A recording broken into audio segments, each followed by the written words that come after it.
নমস্কার বন্ধুরা, মঞ্জুষা cooking and ব্লগে আর একটা নতুন রেসিপিতে আপনাদের সবাইকে স্বাগত। কলকাতায় ঠান্ডা পড়তে শুরু করেছে। এই সময় গরম গরম ভাজাভুজি এইসব খেতে কিন্তু আমাদের বেশি ভালো লাগে। শীতকাল হলো খাওয়া দাওয়ার সময়, তাই ভাবলাম আজকে একটা নতুন ধরনের রেসিপি আপনাদের সঙ্গে শেয়ার করি। তো চলুন শুরু করি। আমি এখানে একটা মোচা এরকমভাবে কেটে নিয়েছি, একটু বড় বড় করে কেটেছি। কেটে জলে একটু হলুদ দিয়ে ভিজিয়ে রেখেছিলাম। হলুদ দিলে কালো হয়ে যায় না, এরকম থাকে, তাই জন্য ভিজিয়ে রেখেছিলাম। আর এরকম নিয়েছি দুটো আলু। এবার এগুলো আমি সেদ্ধ করে নেব।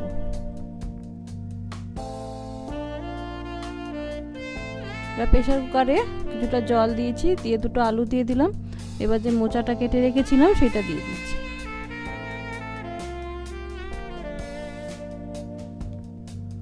বন্ধুরা, আমি আজকে করব মোচার কাটলেট।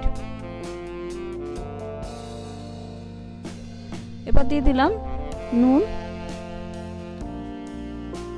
এবার আমি প্রেসার কুকারটা বন্ধ করে ভালো করে এটা সেদ্ধ করে নেব। একটু ভালো করে সেদ্ধ করতে হবে। দেখুন, সেদ্ধ করার পর আমি জল ঝরিয়ে নিয়েছি। সুন্দর নরম হয়ে গেছে মোচাটা, এবং আলুটাও ভালোভাবে সেদ্ধ হয়ে গেছে। এবার আলু এবং মোচাটা আমি একটু ভালো করে চটকে নেব। চটকে নিলে কি হবে, যখন কাটলেটটা শেপ দেবো তাহলে খুলে খুলে যাবে না, ঝুড়ো ঝুড়ো হয়ে যাবে না। অনেক সময় কড়াইতে ঠিক মতো হয় না, তাই জন্য হাত দিয়ে যদি একটু চটকে নেওয়া যায় তাহলে কিন্তু ভালো একটা সুন্দর থকথকে পুর তৈরি হবে। দেখুন, ভালো করে আমি আলু আর মোচাটা চটকে নিয়েছি। আলুটা কোথাও দলা দলা নেই, এভাবে ভালো করে চটকে নিতে হবে। এবার একটা কড়াইতে দিয়ে দিলাম 1 টেবিল চামচ তেল, সাদা তেল, এবং 1 টেবিল চামচ ঘি। আপনারা চাইলে পুরোটা ঘিতেও কিন্তু করতে পারেন। ঠিক আছে, এবার আমি এখানে কিছুটা কুচানো নারকেল দিয়ে দিলাম।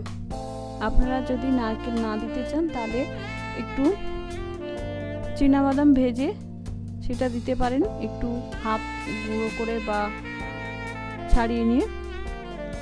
এবার নারকেলটা একটু ভাজা ভাজা হয়ে যাওয়ার পর দিয়ে দিলাম 1/2 টিস্পুন আদার পেস্ট এবং 4-5টা কাঁচা লঙ্কা থেতো। এবার এটা একটু ভেজে নেব।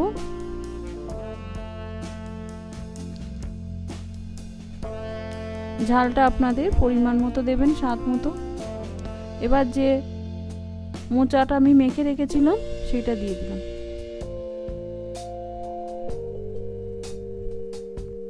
এবার মোচাটা আমি নারকেলের সঙ্গে একটু ভালো করে মিশিয়ে নেব।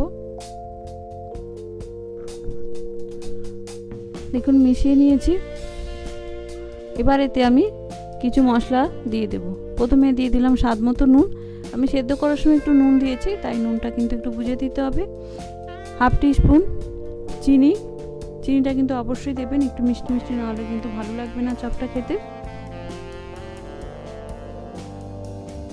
দিয়ে দিলাম 1/2 টিস্পুন জিরে গুঁড়ো, 1/2 টিস্পুন ধনে গুঁড়ো,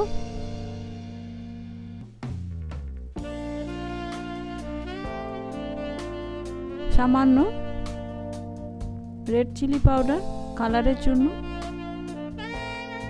স্বাদ মতো হলুদ।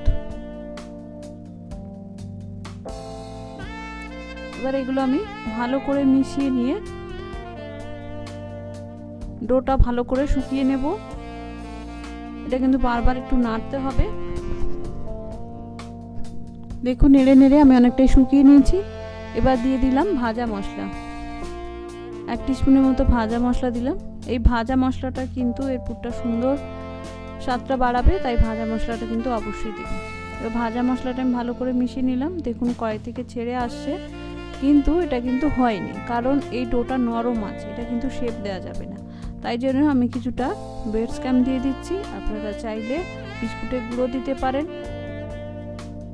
কেনা বিস্কুটের গুঁড়ো না থাকলে বাড়িতে টোস্ট বিস্কুট যে আসে সেই টোস্ট বিস্কুটও গুঁড়ো করে দিতে পারেন। এবার এটা ভালো করে মিশিয়ে তারপরে গ্যাস থেকে নামিয়ে নেব। তারপর ঠান্ডা হলে এটা আমি শেপ দেব। দেখুন ঠান্ডা হয়ে গেছে।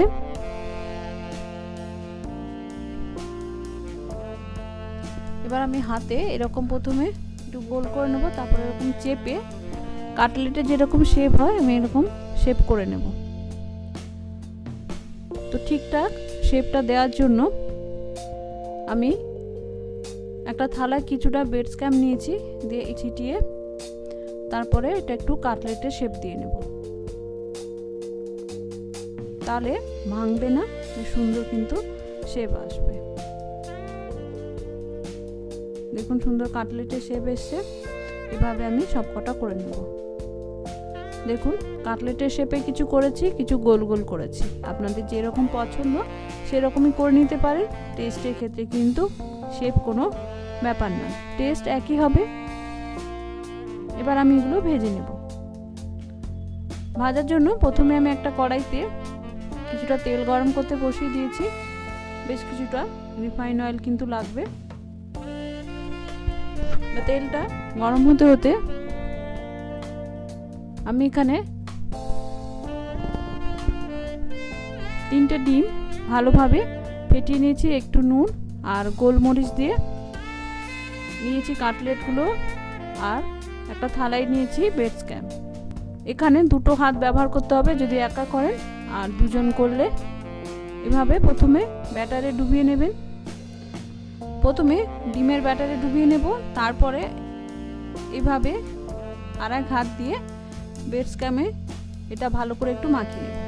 তবে প্রথম কোটিংয়ে খুব বেশি মাখানোর দরকার নেই, জাস্ট ওপর থেকে মাখিয়ে নিয়ে একটু ঝেড়ে আবার ডিমের ব্যাটারে দিয়ে দেব।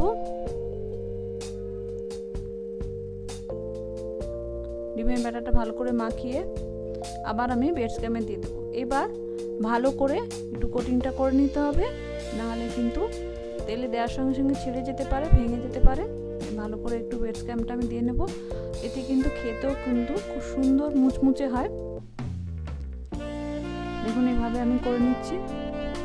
এভাবে আমি সবকটা করে নেব, ভাজতে ভাজতে করতে থাকবো।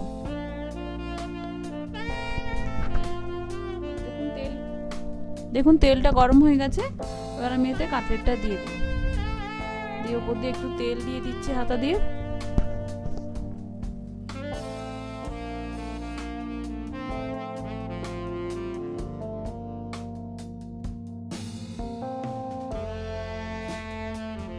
এটা ভেতরে পুরটা রেডি, কাঁচা নয়, সেহেতু মিডিয়াম আঁচে এটা কিন্তু করতে হবে, বেশি লো আঁচে করার দরকার নেই। লো আঁচে করলে আবার বেশি তেল টেনে নেবে, তাই মিডিয়াম আঁচে এটা আমি করে নেব। দেখুন একদিকটা হয়ে গেছে, আমি এবার উল্টে দিলাম। দেখুন কি সুন্দর দেখতে হয়েছে।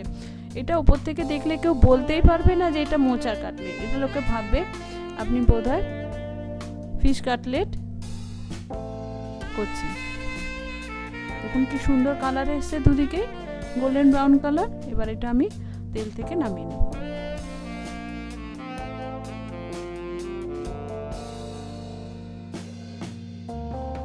এক্সট্রা তেলটা ঝরানোর জন্য আমি একটা টিস্যু পেপারে প্রথমে নিয়ে নিচ্ছি।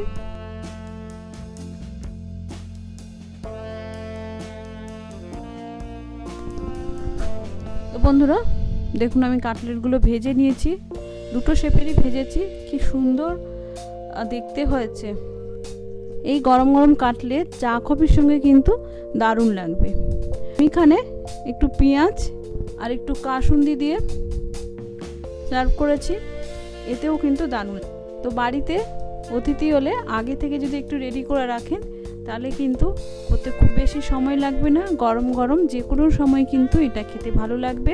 সন্ধেবেলা চায়ের সঙ্গে পরিবেশন করলে বাড়ির লোকও খুশি হয়ে যাবে। এটা আমার শ্বশুরমশাই রেসিপি। আশা করি আপনাদের ভালো লাগলো। ভালো লাগলে অবশ্যই একটা লাইক কমেন্ট করে আমাকে উৎসাহিত করবেন আর সাবস্ক্রাইব করে পাশে থাকবেন। নমস্কার, ধন্যবাদ, ভালো থাকবেন।